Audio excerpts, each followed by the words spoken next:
Arrest को वैध माना गया। सौरभ मैं वापस आता हूं इस मुद्दे के ऊपर। आप कह रहे हैं देखिए बेल मिल गई, बेल क्लीन चिट तो नहीं है, बेल तो लालू प्रसाद यादव को भी मिली और बेल मिलने के बाद लालू प्रसाद यादव कन्विक्ट हुए। सो बेल मिलना तो क्लीन चिट नहीं होता, तो बेल को आप लोग सेलिब्रेट कर रहे हैं। आम आदमी पार्टी के भी क्या दिन आ गए, एक दौर था जब आप किसी पे भ्रष्टाचार का आरोप लगाते थे तो वो चिपक जाता था, आज आप पे लगा हुआ है और आपके नेता बेल पे बाहर है। देखिए आज जो दौर है उसके अंदर तो हर अपोजिशन के नेता के ऊपर ईडी और सीबीआई के खूब मुकदमे किए जाते हैं। सुबह प्रेस कॉन्फ्रेंस करती है भारतीय जनता पार्टी की अजीत पवार भ्रष्टाचारी हैं, और शाम को अजीत पवार इनकी पार्टी के उप मुख्यमंत्री बन जाते हैं। ये तो साफ है, और एक बार नहीं, ये ऐसे सैकड़ों एग्जाम्पल हैं, वो हम कहीं से भी शुरू कर लें, कहीं तक खत्म कर दें, खूब ऐसे उदाहरण हैं कि जिनको इनकी ही एजेंसी ईडी और सीबीआई भ्रष्ट बताती है, उनको ये अपनी पार्टी में लेके उप मुख्यमंत्री और मंत्री बनाते हैं। मुख्यमंत्री तक इन्होंने असम के अंदर बनाया है, उसको छोड़ दीजिए।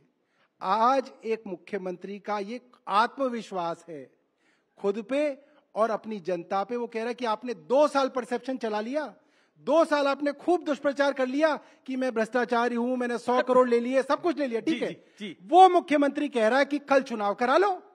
ये भाग रहे हैं, हम कह रहे हैं कि चुनाव करा लो, जनता के उसमें आ जाओ, जनता की अदालत में देख लो कौन जीतेगा कौन हारेगा, जनता बता देगी। ये कह रहे नहीं अभी नहीं कराएंगे, बाद में कराएंगे। अरे कराओ ना, जल्दी कराओ, हम तो कह रहे तुरंत तो कराओ। एक आप बोल लो कि चुनाव जल्दी कराओ, ये बहुत उत्सुक हो रहे हैं चुनाव कराने के लिए, तो आप लोग तैयार नहीं हैं? हम तैयार तो कराइए। नहीं, 3 बातें, तीन बातें। सबसे पहले आपने कहा चुनाव जल्दी करवा लीजिए। मैं ये पूछना चाहती हूँ, यदि आप चुनाव जल्दी कराना चाहते हैं तो अकेले अपने इस्तीफे का दावा क्यों कर रहे हैं? पूरे मंत्रिमंडल से रिजाइन करके विधानसभा भंग करवाइए, हो जाएंगे चुनाव नवंबर में। आपने तो विरोधाभासी बात कही, आपने कह दिया इस्तीफा दूंगा 48 घंटे बाद और विधानसभा भंग नहीं होगी।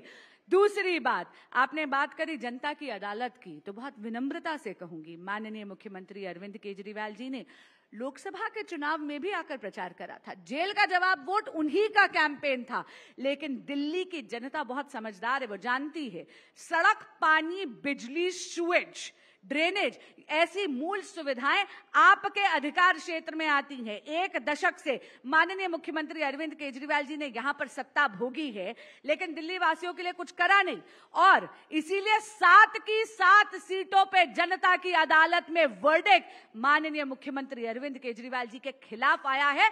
7 सीटों पे कमल खिला है। और तीसरी और सबसे अहम बात, अमित भाई आप कह रहे थे कि 48 घंटे क्यों, कुछ भी हो सकता है। मैं जानना चाहती हूँ, कुछ भी हो सकता है। अगले 24 घंटे में या तो हम सब बधाई दे रहे होंगे सौरभ भाई को, मंत्री लगाए, मुख्य एक आगे लग जाए तो ईश्वर करे हम सब तालियां भी बजाएं और बधाई भी दें।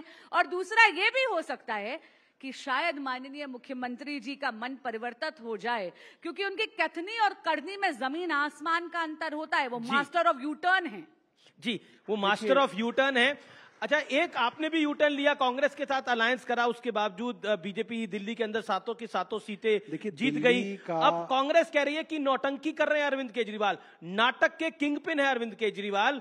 अभी इस्तीफा दिया है, फिर वापस ले लेंगे, दोबारा मुख्यमंत्री पद का तो सवाल ही नहीं है, अगली बार उनकी सरकार भी नहीं आने वाली, ये कांग्रेस ने बोला है। कल भारतीय जनता पार्टी के प्रवक्ताओं को भी मैं सुन रहा था, कांग्रेस के प्रवक्ताओं को भी सुन रहा था, दोनों ने ये कहा कि साहब ये नाटक कर रहे हैं, अभी इनके कार्यकर्ता रोएंगे, कहेंगे साहब आप मत जाइए, अरविंद केजरीवाल जी इस्तीफा ले लेंगे वापस। यही कहा भाई, पर कल तक रुक जाओ, आपकी ये हसरत भी पूरी हो जाएगी, ये बात साबित हो जाएगी अरविंद केजरीवाल सच बोल रहे हैं या भारतीय जनता पार्टी और कांग्रेस सच बोल रही है, ये तो कल ही पता चल जाएगा, इसमें तो कोई ज्यादा दिक्कत नहीं है। लेकिन सौरभ जी, आप लोगों के लिए तो बड़ी एम्बैरेसमेंट रह रही होगी आजकल। पहले आप कांग्रेस के लिए वोट मांग रहे थे, आज से 2 महीने पहले, 2.5-3 महीने पहले, और अब वो आपको नौटंकी बात कर रहे हैं। ऐसा तो देखिए, ये अकालियों के लिए पहले वोट मांगते थे कांग्रेस, ये बीजेपी वाले पंजाब के अंदर, इन्होंने महबूबा मुफ्ती के साथ सरकार चलाई, 2.5 साल वो रही, 2.5 साल इनको बनना था। महबूबा मुफ्ती के साथ सरकार बनाई तो भुगता भी तो बीजेपी वालों ने, अब कांग्रेस के साथ अलायंस आपने लड़ा। तो वो तो सबकी अलायंसेज इस तरीके की, इन्होंने देखिए ना, 6 महीने नीतीश कुमार के लिए वोट मांगनी पड़ती है, 6 महीने गाली देनी पड़ती है, 6 महीने वोट मांगते हैं, फिर 6 महीने गाली देते हैं, ये तो चलता ही रहता है, इसमें क्या बड़ी बात है। एक सवाल पूछना चाहती हूं सौरभ भाई, आप तो स्वयं एक वकील हैं, मुझे ये बताइए, यदि दोबारा मुख्यमंत्री का पद माननीय मुख्यमंत्री अरविंद केजरीवाल जी ग्रहण करते हैं तो बेल कंडीशन तो काफूर नहीं हो जाती ना? तो बेल कंडीशन जहां पर आपके मुख्यमंत्री यानी अरविंद केजरीवाल जी को स्कैम में संलिप्तता के कारण इस योग्य नहीं माना गया कि वो सीएम के दफ्तर जाएं या सीएम की भूमिका निभाते हुए किसी भी फाइल पे हस्ताक्षर करे। अगर बाय किसी, मैं कहती हूँ जैसे कहते हैं ना, when pigs will fly, अगर वाकई वो दोबारा मुख्यमंत्री का पद ग्रहण भी कर लेते हैं तो बेल की कंडीशन तो काफूर नहीं होगी, उसको वायलेट करके पद ग्रहण करेंगे क्या? देखिए, मैं आपको 2-3 चीजें इसके विषय में बताऊं। पहली बात जी, 2015 में जब पहली बार मुख्यमंत्री बने पूर्ण बहुमत से, 2 महीने बाद से इन्होंने कंडीशन लगानी शुरू कर दी। पहले नोटिफिकेशन लाए, इन्होंने पावर ली, उसके बाद फिर एक कानून लाए, हमको सुप्रीम कोर्ट ने सारी पावर दे दी, उसके बाद ऑर्डिनेंस ले आए 10 दिन बाद, उसके बाद तो बिल ले आए। तो ये कंडीशनें तो ये खूब लगाते रहे हैं। मगर अरविंद केजरीवाल, हाँ मैं आपकी बात पे भी आता हूँ, तो अरविंद केजरीवाल जी और गृह मंत्रालय ने यही बता रहा हूँ कि तमाम कंडीशनें और कानून लगाने के बावजूद अरविंद केजरीवाल ने दिल्ली में काम करके दिखाया। दूसरी बात, नहीं, क्या आपको लग रहा है कि जो कंडीशन कोर्ट ने कंडीशंस गलत लगाई हैं? जो कंडीशन कोर्ट ने लगाई वो कंडीशन तब लगाई थी जब इस मामले के अंदर किसी भी अंडर ट्रायल को बेल नहीं मिली थी, एक को भी नहीं मिली थी। अभी भी मेंटेन है। मेरी बात सुनिए, मेरी बात पूरा होने दीजिए। जी जी। और उनको ईडी के मैटर में, क्योंकि उनका केस डिसाइड नहीं हो रहा था, तो उस वक्त सुप्रीम कोर्ट ने इंटरिम बेल लगाते वक्त उनको ये बेल कंडीशन लगाई थी, ठीक है। उसके बाद तो जितने भी अंडर ट्रायल हैं 40 के 40, सिर्फ एक है जिनका रिजर्व है, 39 के 39 को बेल मिल गई है without any condition, including Manish Sisodia, including all the businessman. नहीं थे ना, तो मैं ये बता रहा हूं, नहीं, तो जितने भी लोग हैं सबके सबको without any condition normal bail मिली है। इनका मामला इसलिए था क्योंकि इनको पहले इंटरिम मिली है, इसलिए वो इंटरिम वाली कंडीशन चल रही है। तो जब ये बेल में जाएंगे तो इनकी सारी कंडीशन हट जाएगी, उसमें कोई बड़ी बात नहीं है जी। तो इसलिए मैं कह रहा हूं कि क्या ये जो कंडीशंस लगी हैं इसके लिए कोर्ट जा सकते हैं, ये इनका राइट है? देखिए, सबसे हटाने के लिए वो जा सकते हैं, लेकिन अभी ये कंडीशंस लगी हुई हैं। ये कंडीशन, लेकिन इनको लगता है इन सबके पीछे आप हैं। नहीं, मैं 2 बातें बोलूंगी। सबसे पहले तो सौरभ भाई, आप मंत्री हैं दिल्ली के, मैं दिल्ली की बाशिंदा हूं, आपकी बहुत इज्जत करती हूं, खुद वकील हैं, भ्रमित मत करिए लोगों को। दूसरी बात, देखिए, बेल कंडीशन जो कोर्ट ने लगाई है वो एज इट इज रहेगी, अनलेस आपकी कोई ऐसी परिस्थिति होती है कि आप मॉडिफिकेशन के लिए वहां जाते हैं। लेकिन अगर वो मुख्यमंत्री का पद दोबारा भी ग्रहण करते हैं तो कोई भी सर्कमस्टांसेस चेंज थोड़ी होते हैं। इसके लिए कि वो किसी भी प्रकार का प्रभाव ना डाल पाए किसी भी पॉलिसी पे, किसी भी अवसर पर, और क्योंकि स्कैम में वो सर से लेके पांव तक डूबे हुए हैं, इसीलिए कोर्ट ने ये पाया कि आप ना तो मुख्यमंत्री के कार्यालय जाएंगे ना साइल पे साइन करें। मैं आपको एक उदाहरण दे देता हूं, मैं आपको एक उदाहरण दे देता हूं। ये जो कह रहे हैं कि किसी को बेल नहीं मिली थी, गलत बात है। केजरीवाल जी को एकदम अंत में मिली क्योंकि पैरिटी पर बाकियों को मिली थी, इसीलिए उनको मिली है। देखिए, ये भ्रमित मत गलत। और ये कंडीशन हमारा कोई लेना देना नहीं है। मैं बिल्कुल क्लियर कर देता हूँ, मैं आपको एक उदाहरण दे देता हूँ, आपकी जनता को एक उदाहरण दे देता हूँ। जी जी। हेमंत सोरेन ईडी के मामले में पीएमएलए के अंदर गए जेल, बिल्कुल, उनको रेगुलर बेल मिली और कोई कंडीशन नहीं लगी, दोबारा मुख्यमंत्री बन गए, सबके सामने है, without any condition. Arvind Kejriwal ji के ऊपर सिर्फ कंडीशन इसलिए लगी थी क्योंकि उनको कोर्ट ने पहले इंटरिम दी और बाद में क्योंकि नीचे सीबीआई के कोर्ट ने तो हटा देता सुप्रीम कोर्ट, अभी तो वो हो जाएगा, तो सुप्रीम कोर्ट अभी हटा देता, हो जाएगा ना, वो तो हो जाएगा। मैं बताता रहा हूं, it is just a process. और आज की तारीख में भी मैं आपको बताऊं, मुख्यमंत्री जी को इजाजत है कि कोई भी फाइल जो एलजी के पास जाएगी उसको वो साइन कर सकते हैं। बीजेपी कह रही है, वीरेंद्र सचदेवा ने बोला, सेंट्रल मिनिस्टर्स ने बोला, बीजेपी के प्रवक्ताओं ने बोला, सांसदों ने बोला कि कॉन्स्टिट्यूशनल ब्रेकडाउन है दिल्ली के अंदर, मुख्यमंत्री सीएम ऑफिस नहीं जा सकता और मुख्यमंत्री दिल्ली की भलाई के लिए कोई काम नहीं कर सकता। बात बताइए, बीजेपी ने कब कहा कि अरविंद केजरीवाल सही है? बीजेपी तो 6 महीने पहले भी कह रही थी कि अब अरविंद केजरीवाल जो है मुख्यमंत्री नहीं रह सकते। इन्होंने अपने लोगों को हाईकोर्ट, मेरी बात सुनिए जी, मैं अपनी बात पूरी कर लूं। इन्होंने अपने लोगों को हाईकोर्ट भेजा, हाईकोर्ट के अंदर रिट लगाई कि ये अनकॉन्स्टिट्यूशनल है, अरविंद केजरीवाल जी को हटाना चाहिए। हाईकोर्ट ने क्या कहा? ऐसा कोई प्रावधान नहीं है। इसका मतलब भारतीय जनता पार्टी झूठ बोल रही थी। उसके बाद सुप्रीम कोर्ट, इनके ही लोग गए, उसके बाद में सुप्रीम कोर्ट के अंदर इस बात को उठाया गया, सुप्रीम कोर्ट तक ने भी मना किया कि ऐसा कोई प्रावधान नहीं है। तो भारतीय जनता पार्टी की माने तो अरविंद केजरीवाल को 6 महीने पहले ही जो है मुख्यमंत्री के पद से हटा देना चाहिए। अभी जो सिर्फ ये है कि अरविंद केजरीवाल जी को सुप्रीम कोर्ट से इजाजत है कोई भी फाइल जो एलजी के पास जाएगी उसको वो साइन कर सकते हैं। और मैं एक बात दावे के साथ बता रहा हूं क्योंकि मैं मंत्री हूं, आप इसको क्रॉस चेक कर लीजिएगा, बांसुरी जी भी क्रॉस चेक कर लें, कोई वकील हो तो उससे भी करा लीजिएगा।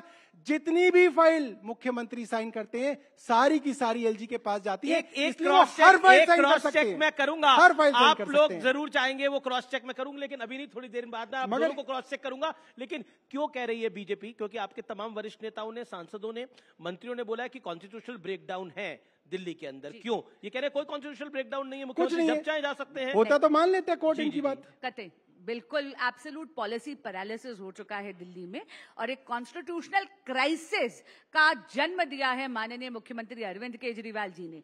177 दिन पहले इनको रिजाइन करना चाहिए था अगर इनका निर्णय वाकई नैतिकता के आधार पर है।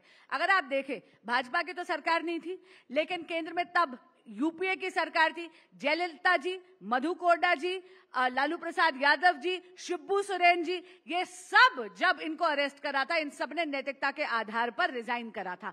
माननीय मुख्यमंत्री अरविंद केजरीवाल जी पहले मुख्यमंत्री हैं जिनकी हट से कि मैं सत्ता के मोह में सीएम की कुर्सी को जकड़े रहूंगा, और जेल से सरकार चलाने के उनके इस दावे पे, इस जिद के कारण दिल्ली में एक पॉलिसी पैरालिसिस था और एक कॉन्स्टिट्यूशनल क्राइसिस था। और मैं आपको अभी बता दूं, एलजी इनका बहुत फेवरेट शब्द है, हर चीज में ये एलजी का जाप करते हैं। लेकिन मैं आपको इतना बता दूं, सुप्रीम कोर्ट की जो कंडीशन है कैटेगोरिकली अनइक्विवोकली साफ है।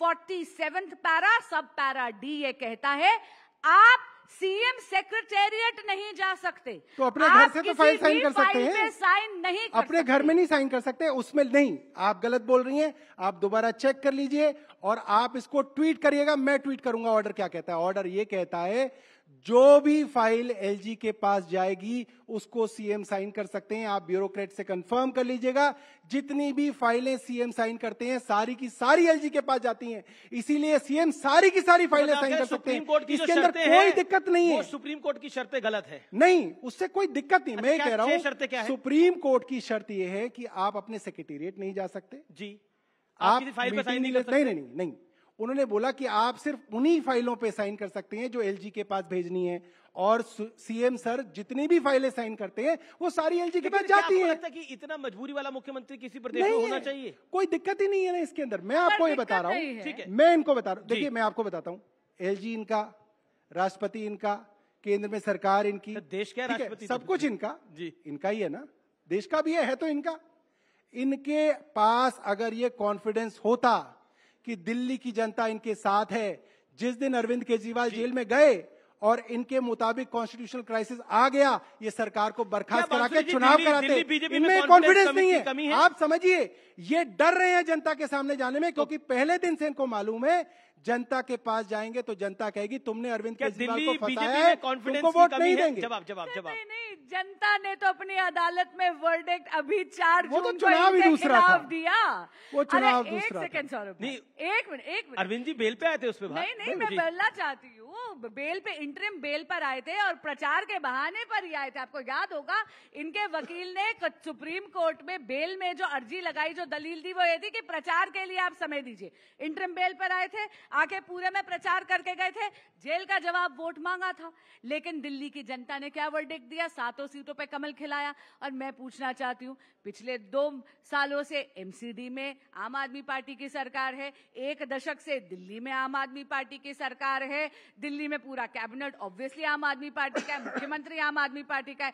तो जरा मुझे एक बताइए, दिल्ली में सड़क, बिजली, पानी, ड्रेनेज, सुएज की इतनी जर्जराती हुई हालत क्यों है? न्यूज़ 18 इंडिया चौपाल, एक ऐसा मंच जहां जब जब बात निकलेगी तो सिर्फ दूर तक नहीं बल्कि दुनिया के कोने कोने में जाएगी, क्योंकि इस बार बात होगी भारत के वैश्विक महाशक्ति बनने के लक्ष्य पर। सरकार, समाज, सेलिब्रिटी और स्पोर्ट्स स्टार्स के साथ न्यूज़ 18 इंडिया चौपाल देखिए सिर्फ न्यूज़ 18 इंडिया पर।